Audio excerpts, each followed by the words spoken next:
কুষ্টিয়ার কুমারখালী উপজেলার পান্টি বাজারে গলায় ফাঁসি নিল।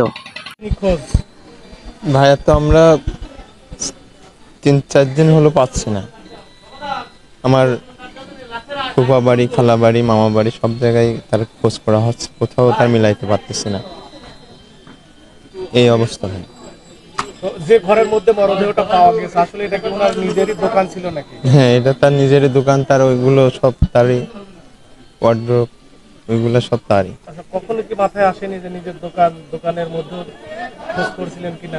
না, এমনটা খোঁজ তো করা হয় না ভাইয়া। মানে আপনার গ্যাস বেরোচ্ছে, এই জন্য পাশের আমার এক ভাই এখানে দোকানদারি করে, তো বলতেছে যে এমন হয়তো দোকানের মধ্যে কিছু হয়তো মরেছে, একটু উঠায় দেখেন কি অবস্থা।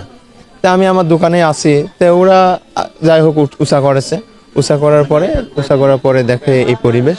তারপরে আমাকে ডাকে যে ভাই আসেন এদিকে, এসে দেখেন কি অবস্থা। তারপর এসে দেখে এই অবস্থা ভাই, এভাবে আমি চলে আসে। এটা হত্যা না আত্মহত্যা বলে মনে করেন? এখন কি বলবো ভাই, এটা তো আমি তো এভাবে তো আমি সঠিক শিওর বলতে পারছি না। আসলে এভাবে আত্মহত্যার তার তো দেখলাম, কিন্তু এখন মনে করেন যে কি এইটা তো আমরা কেউ জানি না কি অবস্থা হচ্ছে। প্রায় সে আজ থেকে 5-6 দিন আগে গলায় ফাঁসি নিয়ে নিজ দোকানে মারা গিয়েছে, কেউ কোনো খোঁজ নেয়নি।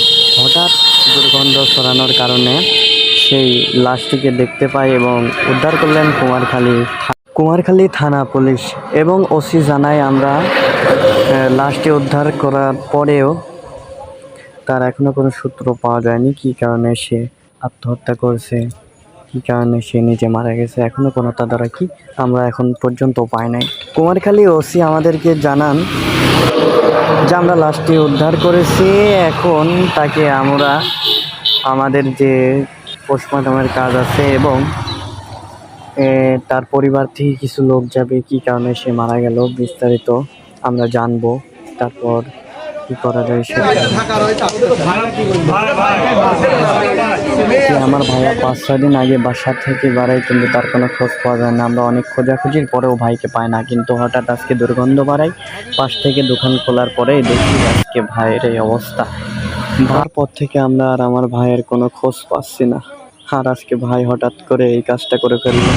আমরা দেখলাম যে পান্টি বাজারের একটা ঝুল থেকে ঝুলন্ত অবস্থায় একটা মরদেহ উদ্ধার করলেন, আসলে সর্বশেষ এই অবস্থা কি জানতে পেলেন, কি তথ্য প্রাপ্ত আছে আপনার? ধন্যবাদ। মৃতদেহটির যে অবস্থা আমরা পেলাম সেটা প্রাথমিকভাবে ধারণা করতেছি যে হয়তো ফাঁসিতে আত্মহত্যা করছে বা বিভিন্ন পারিবারিক বা